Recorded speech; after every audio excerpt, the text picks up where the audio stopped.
el tener suerte, fundamental, un estado físico extraordinario, pero por encima de todo una fuerza mental fuera de lo normal, porque date cuenta de que cuando se torea tantos viajes, tantos kilómetros, de que te recorres España, Francia, de aquí a allá, y siempre dando la talla y salir a jugarte la vida,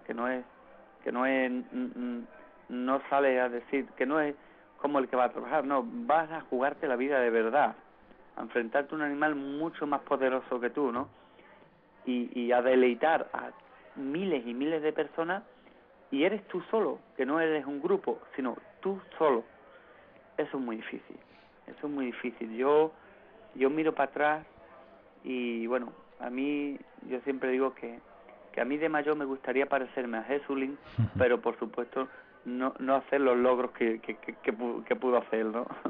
Fue también una decisión muy personal y muy difícil también.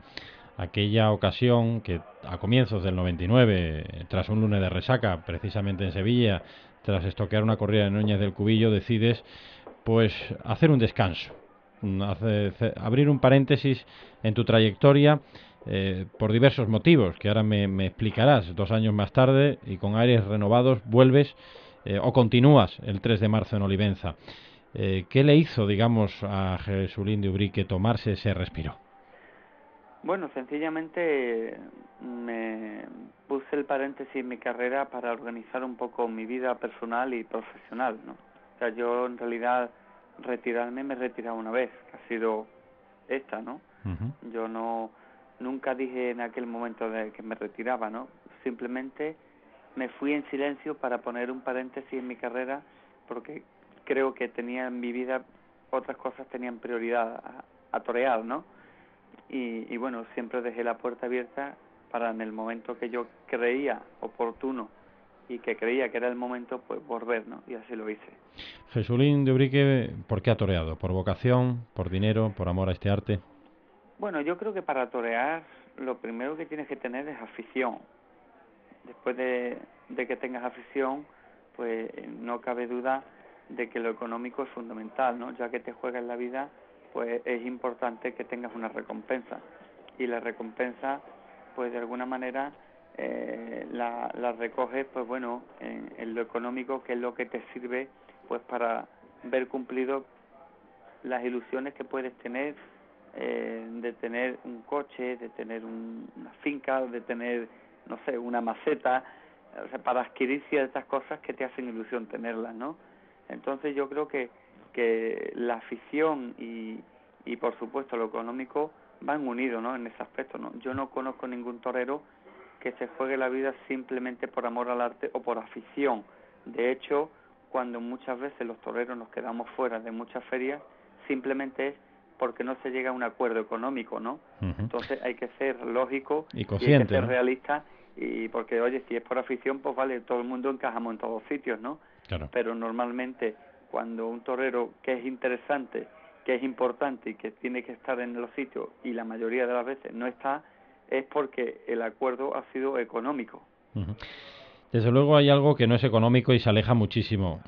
Fue la mentalización que tuviste que tener tras ese terrible accidente de automóvil en ese septiembre de ese mismo año 99, que a punto estuvo además de costarte la vida, Uh-huh. pero que no logró acabar, yo creo, con esa afición extraordinaria a la que aludes, por lo que casi un año más tarde vuelves a ponerte delante de un toro, demostrando hasta el pasado 12 de octubre, hasta el pasado Día del Pilar en Zaragoza, esos dotes de largura, temple y poderío.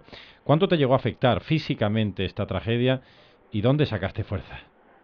Bueno, físicamente fue tremendo, ¿no? Porque salí del impacto totalmente destrozado, donde la lesión que tuve era bastante seria. Hablamos de 5 vértebras partidas, 6 costillas, el hemotórax, en fin, la cabeza, la nariz, la boca, en fin, físicamente totalmente destrozado, ¿no? Superar todo eso, pues bueno, fue un coraje y yo creo que fue una prueba de amor propio por quererme, primero por quererme poner bien, Uh-huh. por luchar porque no tuviera que depender de nadie ni siquiera para ir al baño, ¿no?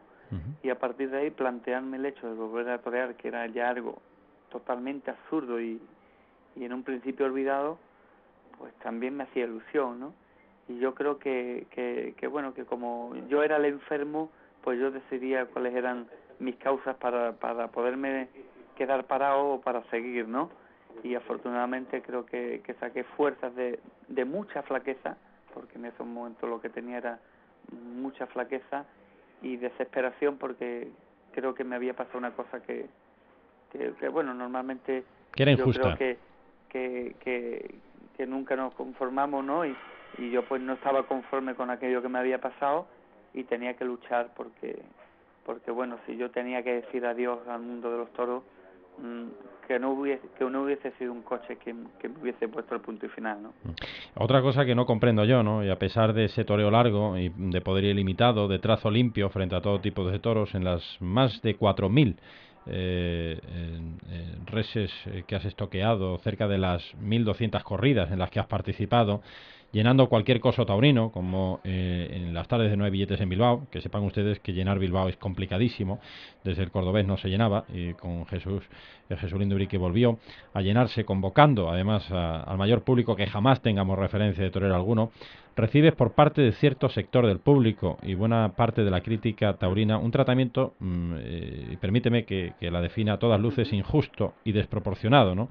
Reseñando tu toreo de frío y poco profundo, cuando precisamente tú como nadie en aquel momento pudiste más y ante más animales que nadie. ¿Qué conclusiones sacas de esa relación con la prensa especializada en este sentido? Bueno, yo creo que ahí están los hechos, ¿no? Yo creo que un hecho vale más que mil palabras. Yo creo que mi currículum es lo suficientemente limpio y convincente, más que una pluma para mí, sobre todo porque saber y hablar de toros es difícil, es complicado, ¿no? Uh-huh. Cualquiera no, yo creo que ni yo mismo, ¿no? Después de haber matado 1.200 corridas de toros, cogería una pluma y me pondría a describir una tarde de toros y yo creo que tendría muchísimos errores, ¿no? Entonces, para empezar por ahí, pues ya, hombre, a mí hasta cierto punto, en un principio, pues te pueden afectar. Después hubo un momento en que Estás por encima de todo yo eso. estaba por encima de todo eso porque mi objetivo y mis armas eran la espada y la muleta y convencer al público. Me daba igual lo que pudieran escribir 3, 4, 5, 10, 12 plumas especializadas, ¿no?